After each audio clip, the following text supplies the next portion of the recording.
Testing, testing, one, two, three. Good morning to everybody and welcome to New Horizons. Good morning, and just a quick question. Can everybody hear me out there? And of course, thumbs up, thumbs down, or you can light your mic up and say yes. Cool. Thanks, Brandon. Appreciate it. Welcome, everyone, to New Horizons and Demo Days, working efficiently with PIM. My name is Glenn. I'll be your host for the next few moments in regards to privileged identity management inside of Azure. Again, welcome to everybody, and thank you for dropping in on us today. Hopefully, we will pass some information on to you that you may not have seen before. But here we're going to take a brief look at privileged identity management. And again, as I mentioned, my name is Glenn. I've been doing this for some time here at New Horizons. My skill set is a variety of different things. So Azure will be the one that we focus on this morning, or from a security perspective inside of SC200, privileged identity management. Speaking of privileged identity management, it is found specifically in the AZ500 course. So if you are interested in learning more about it, that's typically where we do it. And inside of PIM, or inside of AZ500, you'll see we got 4 modules roughly: manage identity and access, platform protection, manage the security operations, and then secure data and applications. Underneath AZ500, its intent isn't specifically for, as soon as I can get my pen here, down here. We don't cover the basics for Azure administration because hopefully you will have attended AZ 104 and dealt with it there. Here, we're going to do a variety of different other things inside of Azure from a security perspective. And those other things will revolve around what you see here. We got Azure Active Directory, hybrid identity, identity protection, and then, of course, here is privileged identity management. Of course, we then continue on enterprise governance, so forth and so on. But AZ500 is where we actually take a look at PIM, and just for your edification, that's where you'll find it. But without any further ado, inside of AZ500, as I mentioned to you, you will see a variety of different things. Our focal point for this morning is going to be Azure AD Privileged Identity Management, and it, of course, is lesson 4 inside of AZ500. So, privileged identity management. The idea behind privileged identity management is the privilege, and that's the focal point. And of course, what we want to do here in privileged identity management is not just determining who should have access and who shouldn't, but the idea here is when they will have access. Will they be given it permanently? Will they be given it temporarily? So as we go look at privileged identity management, you'll get a chance to see what's actually going on with it. But you'll see here, Microsoft's ZTM, or Zero Trust model, identity management evolution. You got the PIM features, the scope, onboarding, configuration settings, and then, of course, a workflow revolving around it. ZTM. And of course, you may or may not have heard of Zero Trust, but the idea behind it is, in the old days, we used to focus on the security perimeter, and that used to be the demarcation to keep people in, keep people out. And everything outside was looked at as hostile, while everything inside was considered trusted. However, by today's standards, and of course, this is a post-COVID environment, the idea is to assume breach and trust nobody, but verify everything. Because now the perimeter is no longer the singular focus. You now have to deal with the identity as well. And of course, how can you be sure that this user account that's attempting to log in is indeed the user? Because now, if everything is remote, this may or may not be the user. And of course, you'll see on screen with ZTM, you've got your identities that you'll deal with. And of course, that'll be your user accounts that you create. You've got the endpoints or devices as well that will need to be verified. And then, of course, you'll create this organizational policy. And when you create this organizational policy, the whole idea behind it is going to be a real-time evaluation. And with this real-time evaluation, there are other things that we plug into this policy, such as MFA, multi-factor to give us a two-factor or multiple factor authentication.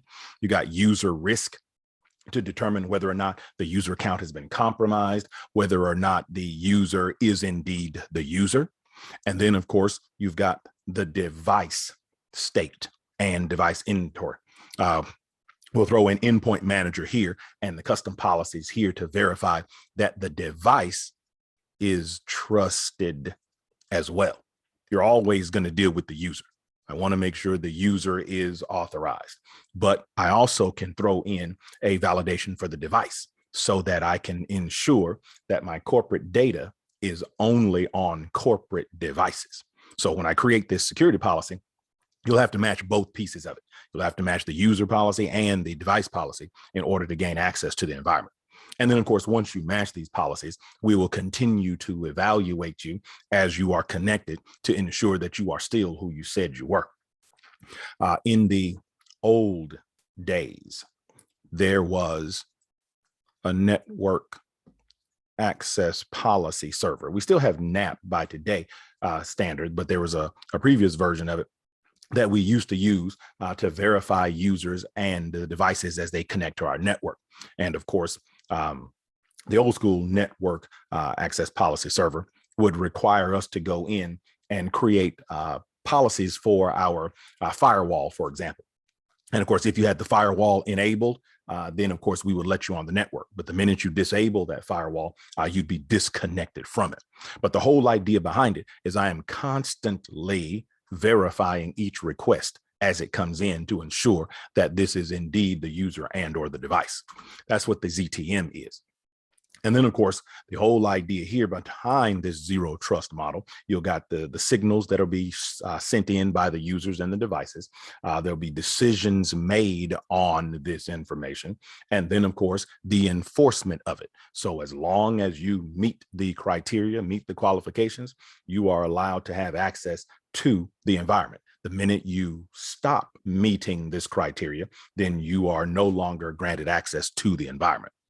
So ZTM is a precursor to privileged identity management. You'll see the identity management evolution. And of course, some of us have gone through this.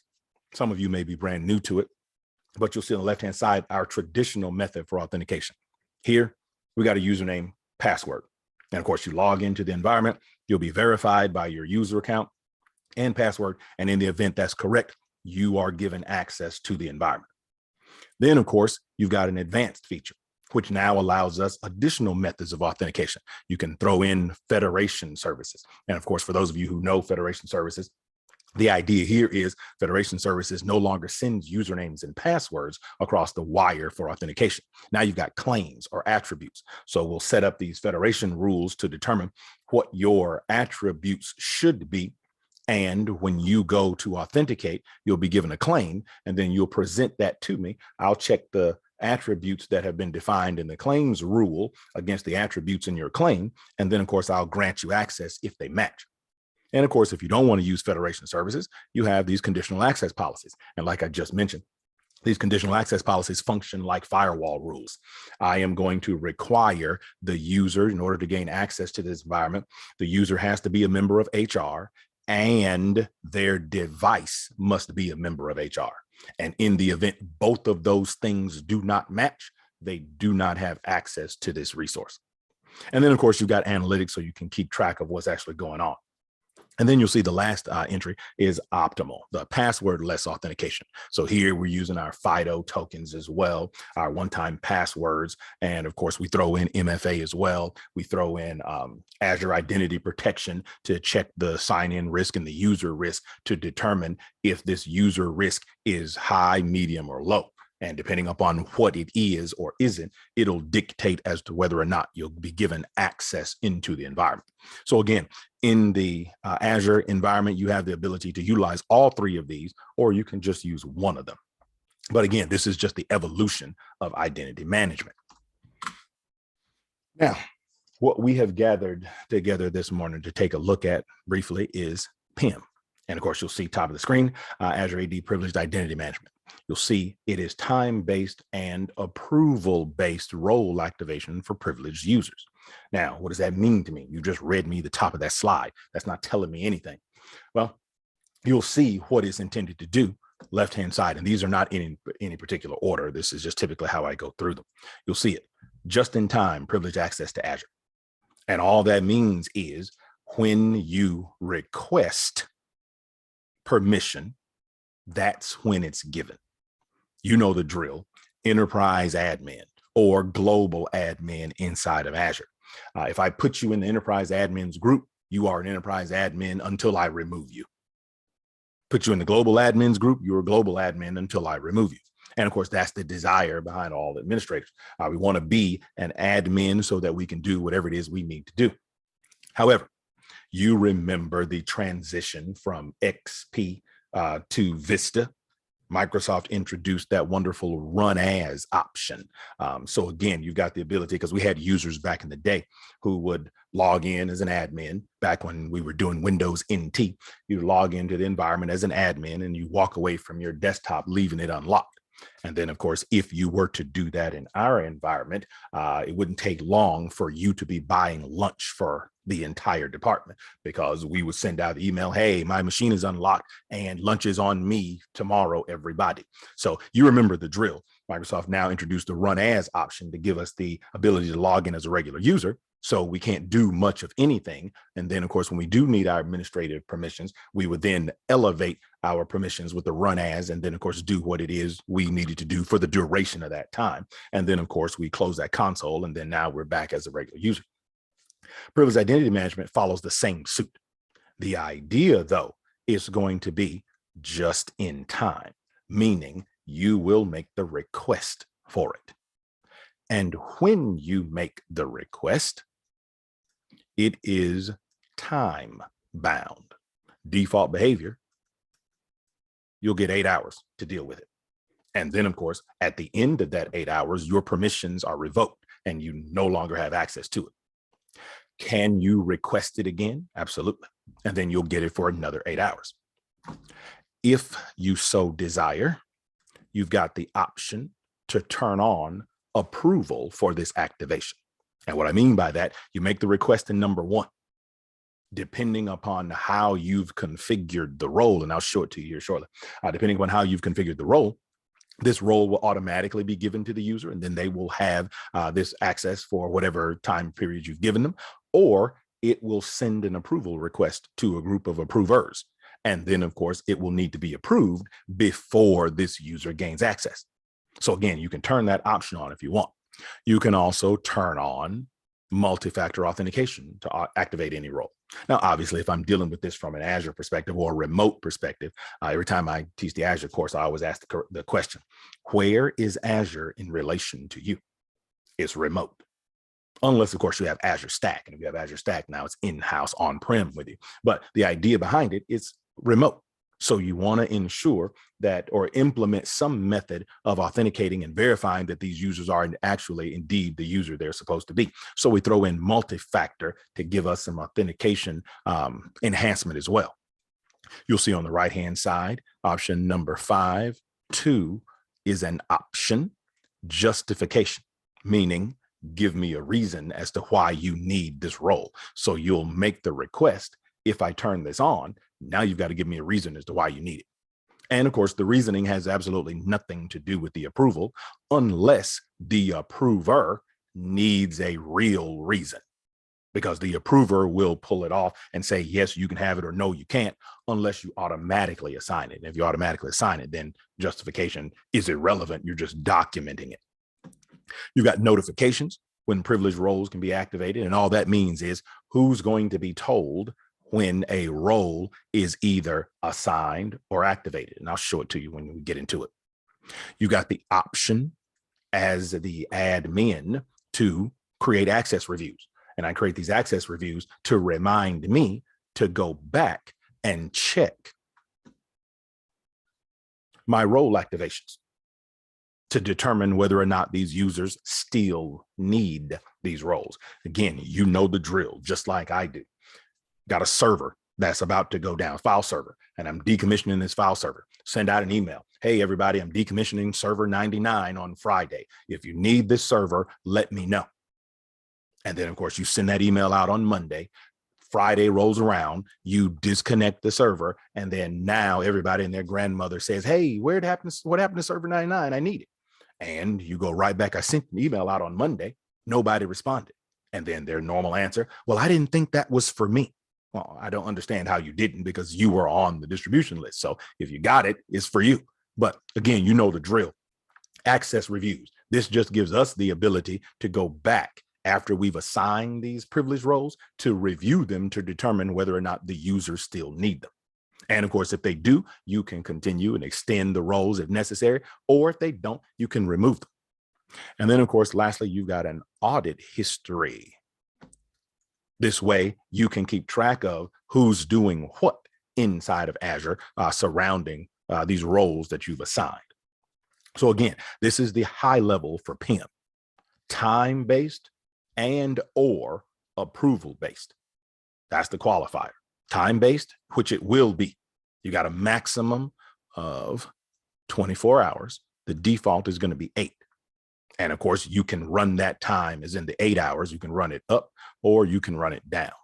If you tweak the role, the maximum time is 24 hours. I think the minimum is 30 minutes.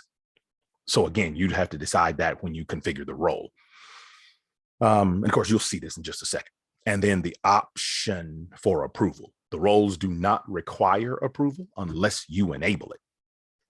And then you'll see this. The neat thing about not requiring approval is the users don't need to log off or reboot or close or reopen.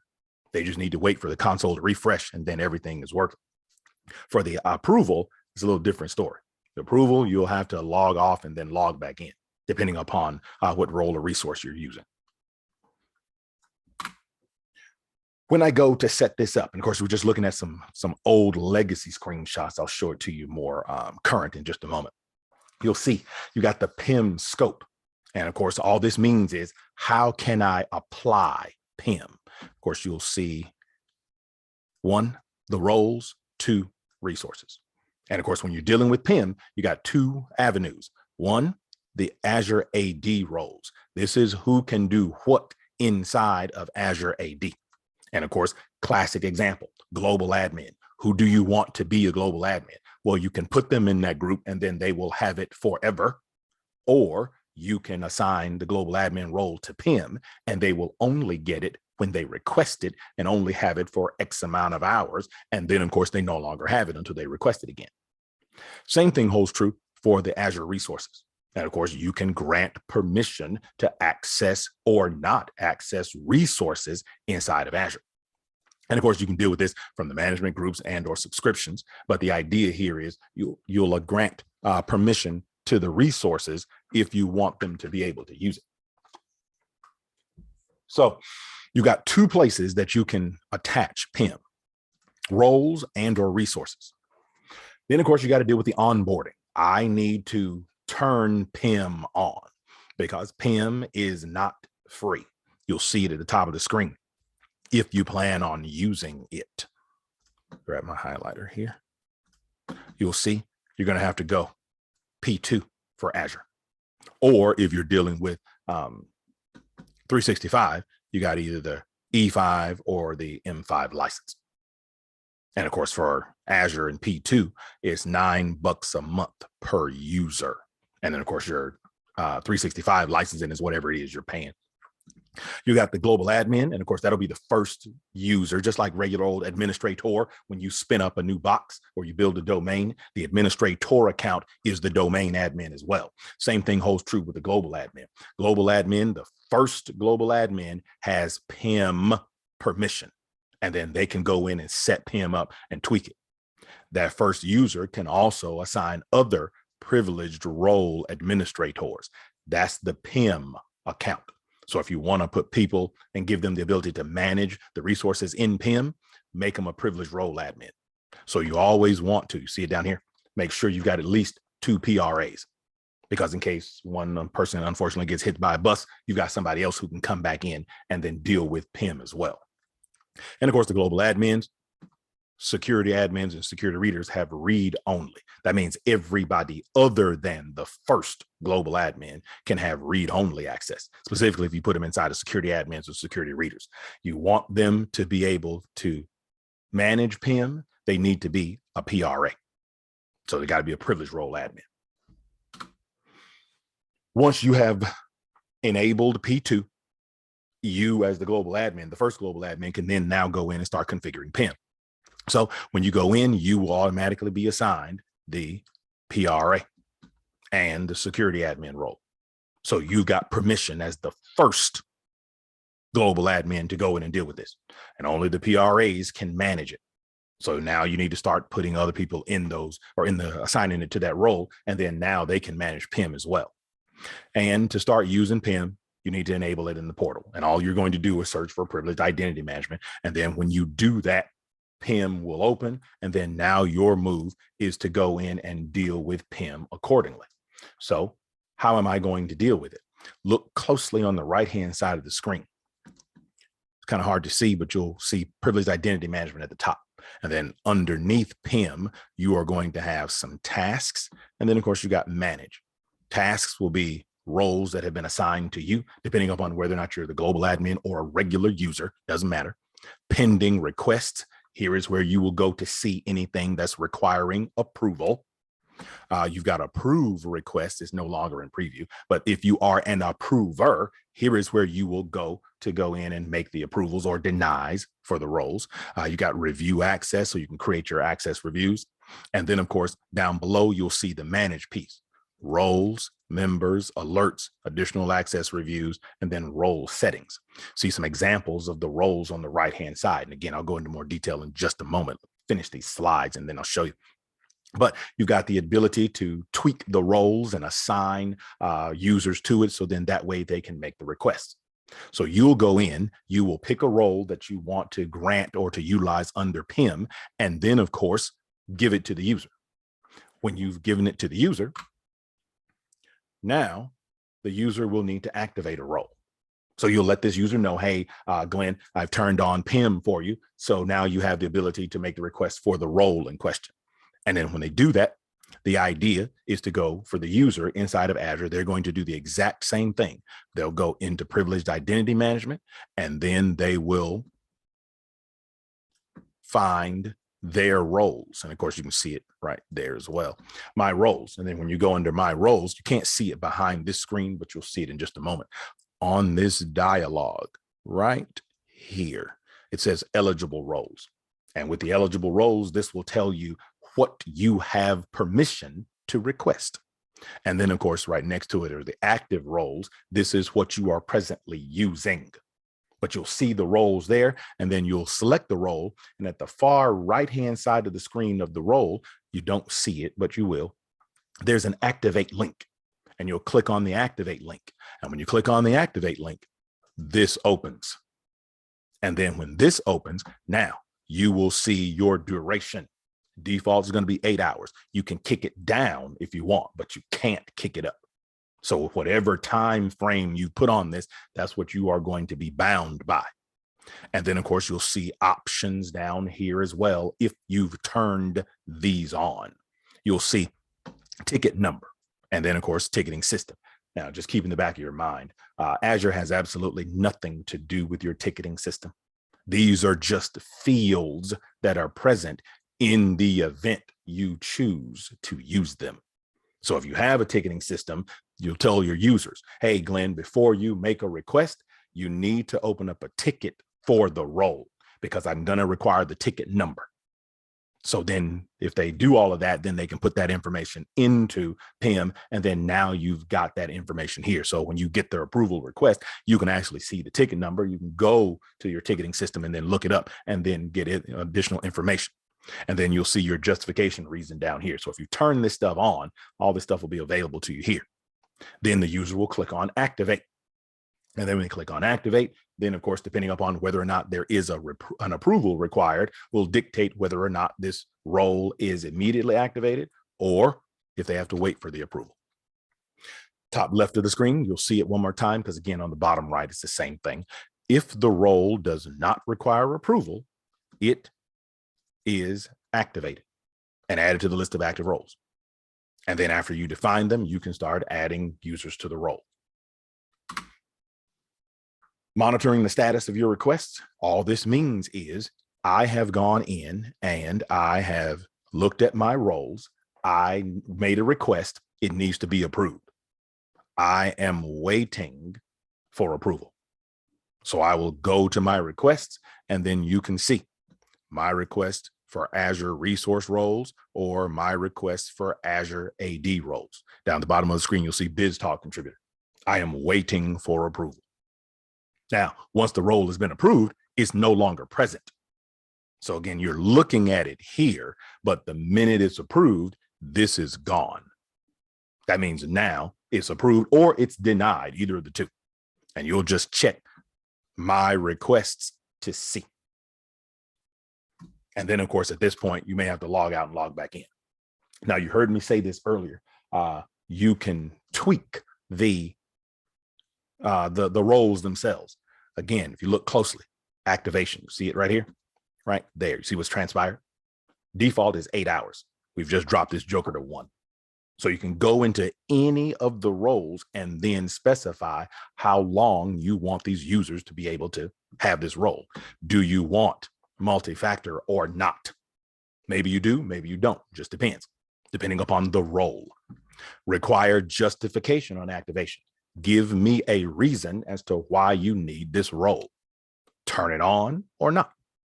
Require ticket information. There it is. If you turn it on, you got to give me a ticket number. Require approval. If you turn it on, then it has to be approved. And then you can specify the approvers down here. And yes, you can have multiple approvers. That's the recommendation. You'll then see the assignment option. What is assignment? Well, assignment is going to be how you are giving this role to the user. Am I going to permanently make it eligible or permanently active assignment? Now, what does this mean? Eligible essentially just means, can they ask for it? Can they ask for the role? Meaning, can you make a request? If I give it to you permanently, that means you can always ask for this role. See right below it? Expire eligible assignments. That means now you can't do this forever. I am going to limit how long you can do this. You'll see here in the shadows, a year. You could drop this thing to 15 days. Now, again, you can't customize it beyond the predefined setup. You'll see it when I show it to you. But the idea here is I'm not going to give you this role, the ability to ask for it forever. I'm only going to limit the amount of time you can ask for it. This other option here is active assignment. This is just like putting them in the group. If I put you in the enterprise admins group, then you are an enterprise admin until I take you out. Same thing holds true with the permanent active. I can just permanently assign you the role. Now you don't have to ask for it. You've got it. Or I can assign it to you and then it is removed from you. And of course, in this case, 6 months. Again, this is what you got to prove or play with or test to determine how you want to go about this. Default behavior will just make it eligible so you can ask for it. If I want to assign it, I can also permanently make it active. And then, of course, MFA and justification. You got these options here if you want to use them. And then you'll see on the right-hand side, you got the notifications. Send notification when members are assigned as eligible, when they are assigned as active. So when you as the admin go through to set up PIM, you will send the user a notification when they are either given permission to ask for it or if they are permanently assigned this permission. Not only the user, you see it, there is the assignee right there, or the user. You've got the admin who is doing this. And then, of course, you got approvers. So you can send notifications to approvers so that they can be on the lookout. Hey, you've got some new users who are going to be requesting access to roles. So be mindful of this. And then, of course, bottom one, send notifications when users make the request. The top two are for you as an admin when you go in and grant the users permissions to do this. The bottom one is when they execute it. When they go in and execute that permission to activate the role, now send a notification. Send it to the admin, send it to the requestor, as in the user, and send it to the approver. And you can put multiple users in the email option, because that's what it will request, email addresses. And then as a reminder, you got the workflow for PIM. And that workflow determine the users that are going to be managed by PIM.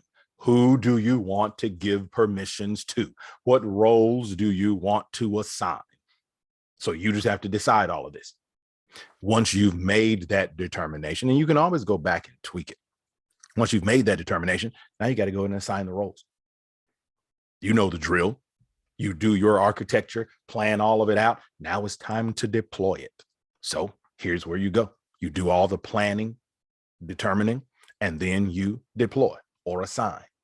Once you've assigned, now the users have to activate it. And of course, if you look closely here, you'll see admins, plan and assign. And then of course, the individual user is going to activate the role. And if there is a requirement for an approver, then the approver will deal with that. And then of course, admins pick back up and then deal with an audit or the access reviews. So again, this is the foundation behind PIM. Questions before I show it to you? Because right now you've not seen it. You've just heard me flap my gums about it. And this means absolutely nothing to me until I can see it. Anybody? Anything before I get into it?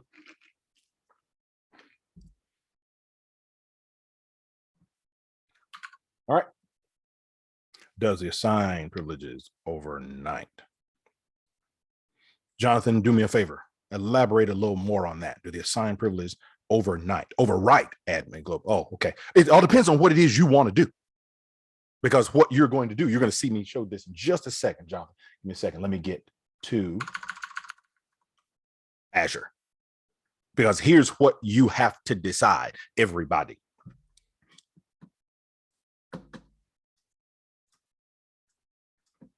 Right here, these two things. Right there. Azure AD roles or Azure resources. You can do one or you can do both, depending upon what it is you want to do. Got to be mindful. There are two things that PIM is going to deal with. Top of the screen.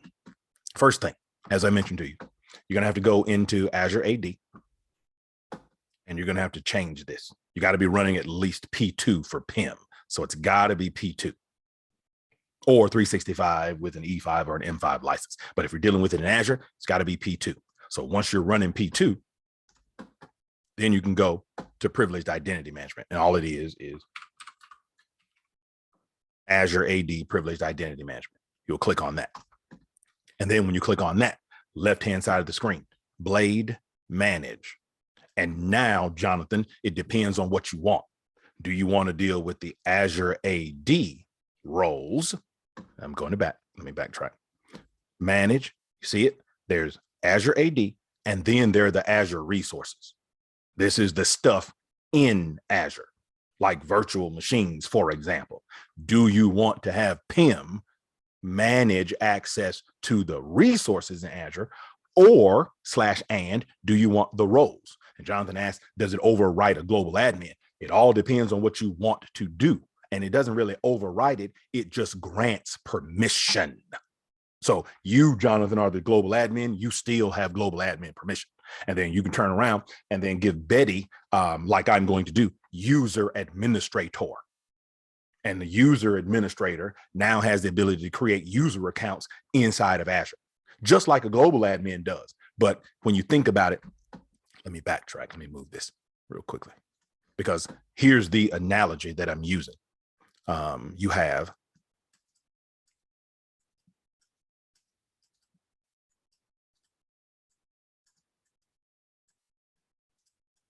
these enterprise domain admins. Those jokers can create accounts. You already know that. So can the account operator. The account operator can create accounts. What's the difference between an account operator and a domain admin or enterprise admin? Absolutely. The account operator can just create accounts. They can do nothing else in the domain or the forest, whereas enterprise admin and the domain admin can. Enterprise admin has forest permission. Domain admin has domain permission. Account operator can just manage the users. Same thing inside of Azure. You've got global admin, and of course, there's the equivalent there. And then you've got the user admin, user account admin, right there. And the user account admin can create accounts, but that's it. So does it override or overwrite the global admin? Not necessarily. It's just a permission that's being granted because you've chosen to give them that permission. And it's only going to give them that permission for a limited amount of time. So if you are a global admin, you'll stay global admin. I'm just going to give Betty permission to deal with the user account admin. Or I can grant Scott global admin permission temporarily and then remove it from Scott when that time is up. So Jonathan, it just depends on how you want to go about it. It does not undo anything that a global admin does. Not by definition. It's just permission assignment. Now, global admin now can go in and, like, for example, create a user account. If you give Betty user admin, Betty can then go in and manage that user account. So she could go in and delete the account. So again, it just depends on what you are granting from a permission, but it's not going to override the global admin by definition. It's a permission assignment. Absolutely. I mean, again, that's one of those permissions that you want to be mindful of because you know the global admin has full control. So if you're going to do it like we used to do when I was at First American for enterprise admin, we had the enterprise admin account was under lock and key from the CTO. So anytime you need to do anything at the forest level, you have to put in a request, go to the CTO, get it approved, and then they go into the safe, pull out the password for the enterprise admin account.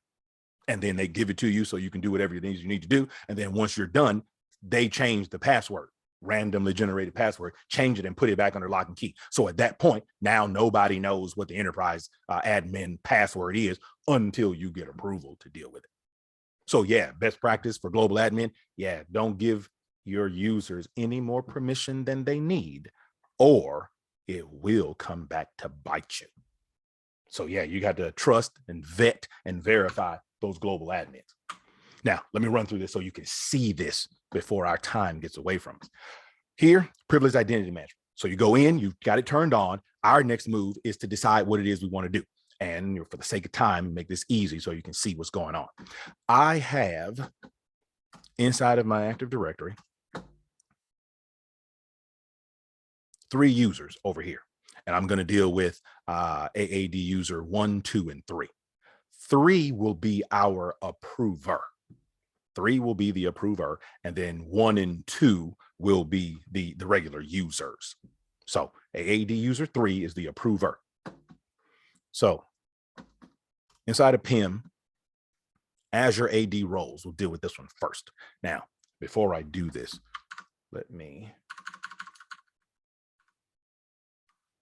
that's 3, that's 2, this is 1. All right, cool.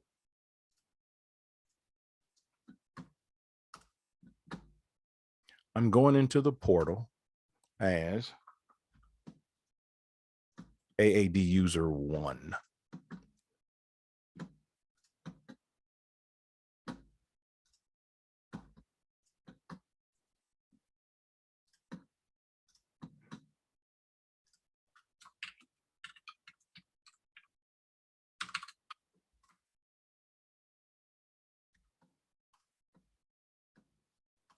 So I'm just logging in as AAD user 1 at the moment. That's all I'm doing.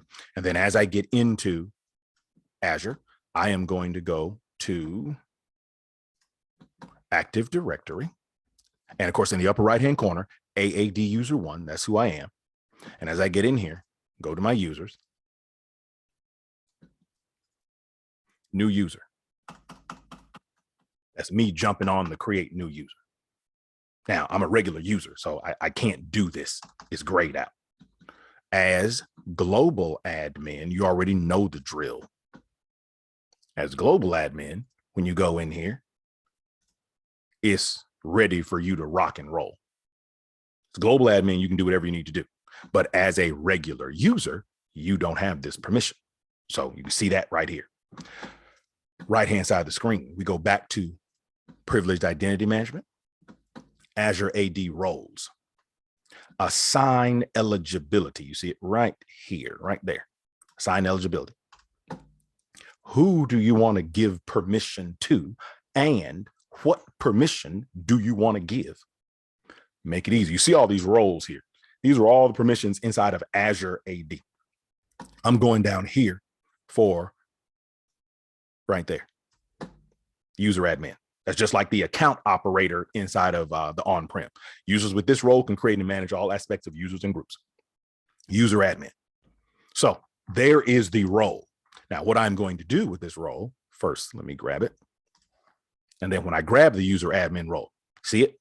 Eligible assignments. There's nobody in here. Active assignments. There's nobody using it. And then, of course, expired assignments, not in play. Again, this is the role. That's all this is, the permission. What I'm going to do, top of the screen, see the settings right here. Underneath my settings, here is what we just talked about with PIM. You see all this stuff in here? These are the default settings that surround PIM. So I'm going to tweak them, just a handful of them. Go in and edit it. I'm going to change the time from 8 hours to 2.5. I'm going to turn off MFA because I'm not going to use it for this one. Realistically, real world, yeah, you always want to use MFA because, again, if somebody cracks it or hacks the password, you want to make sure that you've got authentication, additional authentication mechanisms in place. But for the demo, I'm just not going to deal with it. Required justification. That means give me a reason. Look at the bottom of the screen. You see it? Approval. I am not turning it on because I want you to see this. Next, go to the assignment. Here, I told you earlier, permanently eligible. You can ask for this thing indefinitely. Not anymore. You can only ask for it within these parameters, depending upon which one I choose. So I'm only going to want you to do this for 6 months or 3 months, whatever the case may be. So depending upon how I choose to do this, I am going to only allow you to use it for 6 months. And then, of course, here's the permanent active. I can assign it to you if I want to, or I cannot. But what I'm going to do is just allow eligibility. And then, of course, require justification. Give me a reason as to why you need it. And then, of course, the last piece is notification. I don't have email set up, so I'm not going to deal with this. But the idea here is who gets notified when the roles have either been actively assigned or eligibly assigned, or when they go to use it. You just populate the emails in here, and then it will send out these notifications. So all I'm doing, just for your edification, 2.5 hours, no MFA, justification on activation, no approval. And then you only get it for 6 months, meaning you can ask for it for 6 and then update. Now, all I did was just tweak the role. So all I did was just tweak the role settings. Top left of the screen. Who can obtain this? Who can obtain it? Add the assignment. And here's where I am. User admin. Who? AAD user 1. Can you do multiples? Yeah, if you want. I'm just going to do one. And then select. And then notice. You see it? Eligible. You can ask for it. Or I can switch it to active. Look at the assignment. You see it? 5/18, 11/14. You get 6 months on this. Assign it. And all I've done now, top right of the screen, AAD user 1 has been assigned this role. Right there. Now, once I assign this role, again, that's all I've done is assigned it. My next move is to let AAD user 1 know? Now, obviously, if you sent the email, then they will know. But in this case, I didn't send an email, so you have to let AAD user 1 know. And you see it. Let me get out of this. Go back. Users, new user. Still can't create it. Why not? Because you have not activated the role. I did not assign it to you. I didn't make it active for you. I made it eligible. That's the difference. If I make it active for you, now you have it. If I make it eligible,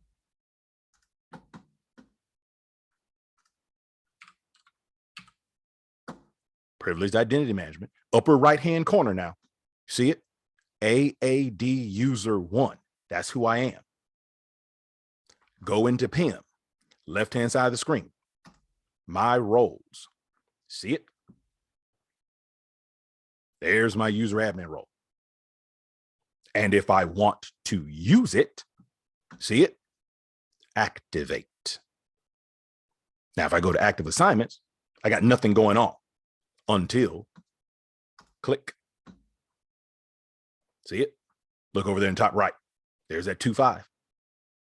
Now, you can customize it, but notice you can't go any higher. All you can do is go down lower if you want. So I don't need it for 2.5. I only need it for 1. Now, you can always re-ask for this again. There's no law that stops you outside of that 6-month window that we set up. Because remember, the role is only going to be available to you for 6 months. Unless, of course, the admin goes in and extends it past that, because you can do that. So why do you need this? I need to manage. Again, you can put in here whatever you want to put in here. Watch what happens when I click activate. See it?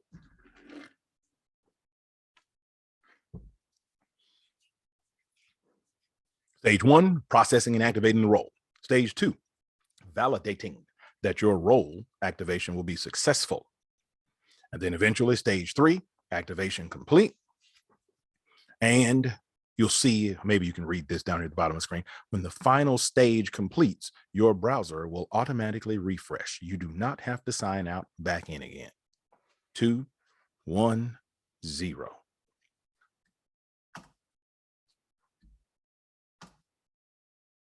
Now that's just because I set up the Azure account yesterday. And normally I would have registered my user account.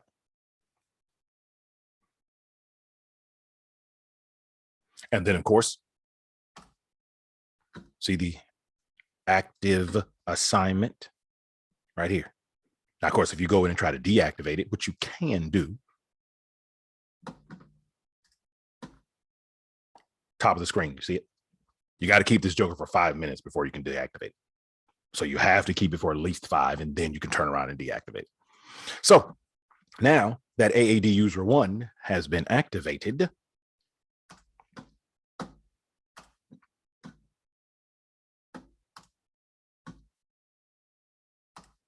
see it? Now I can get in here. Test user 1.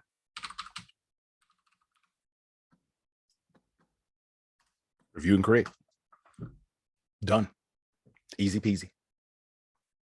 And then you got 1 hour to continue to do what you need to do.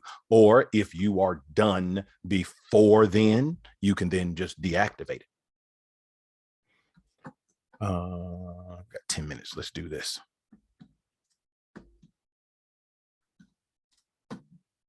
I'm back as the global admin here. And let's go home. And let's go to PIM. Got Azure Resources, this other one over here. And of course, actually, let's make it easier. That one take a little longer to do. Let's just go back and let's go roles, assign eligibility, and here, add assignments. Let's do this. Global admin right there. Add, let's go tweak it. So anybody who wants it, you will get this for 1 hour. I don't have MFA set up, so I can't use it. Real world, you definitely want to use it for this. But what I'm in here for is this right here. Require approval to activate. That's why I'm in here, so you can see this one. Who? 3. And you can pick others if you want to.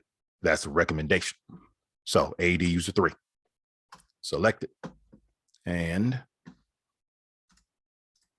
just leave these here and then update it. So all I'm doing is tweaking the role. That's all I'm doing. Then I'm going to add an assignment.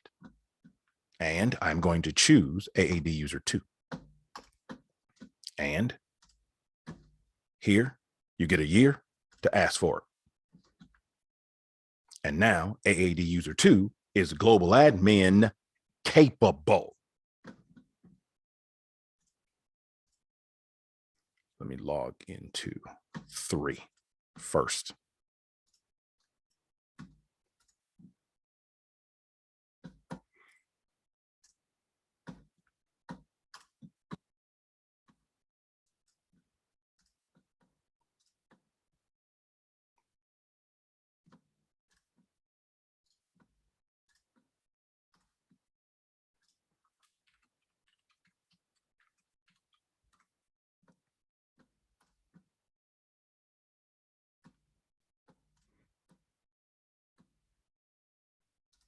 This is 3.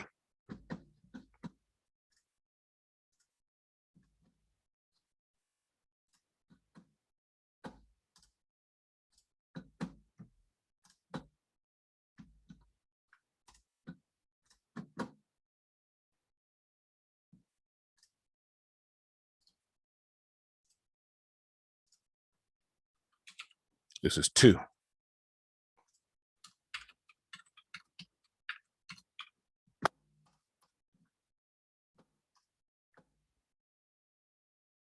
Of course, we do the exact same thing. Privileged identity management. My roles. See it? There's global admin. Activate. You get an hour. I need to globally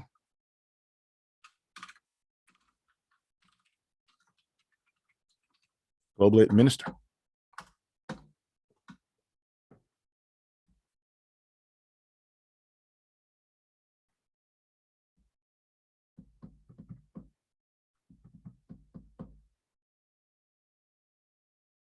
See it?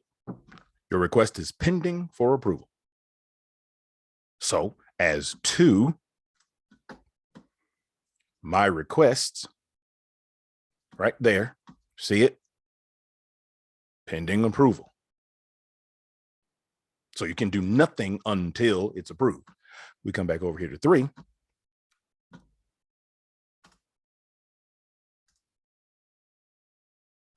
Come on.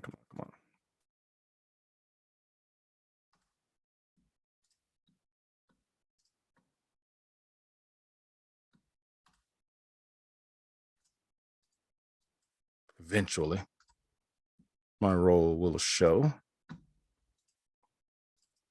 There you go. Global admin. Again, just be mindful. None of this stuff is immediate inside of Azure. It takes a while. And then, of course, here is the approval. Approve it. Whatever you wish to put in there.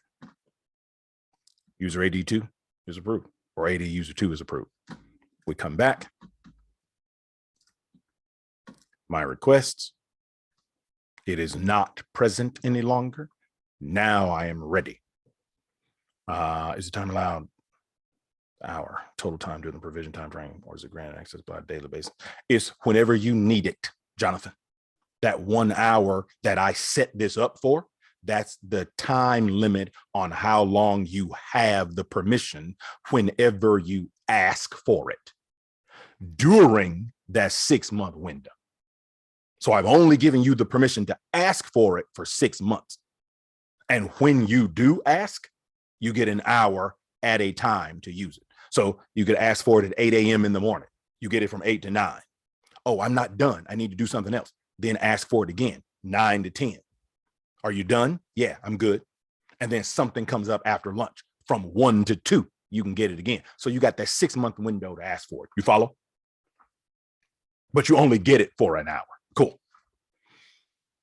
Anybody else? Anything? That's PIM in a nutshell. I know we are approaching the end of the top of the hour. Anybody else? Any questions? Because I do want to thank you for your time today. Any comments before I turn this over to Brandon? Or observations? Privileged identity management. And again, I just showed you the Active Directory users or the Active Directory roles. You can also do this with the resources, with virtual machines and other resources inside of Azure. If no one else, anything? Again, I want to thank you for your time. Brandon, I will turn this over to you. Well, thank you so much, Glenn. If everyone can go ahead and just throw the reaction emoji of applause or just a thank you in the chat for Glenn. We so appreciate his time today and everything that he was able to teach us. So after we end this, once you leave, there will be a quick little survey of just one question asking if you would like to continue the conversation. That is asking if you are interested in learning more about New Horizons and how we can support you in your learning journey. Press yes. We would then be able to get you connected with a representative within New Horizons to then help you in figuring out what your needs are and how to support you as you're moving forward. So please take just a quick moment to answer that one little question of yes or no. Also, you're welcome to follow us on LinkedIn. There's a QR code to connect you directly to our LinkedIn site. But we so appreciate you coming today, and we hope to see you again at a future webinar.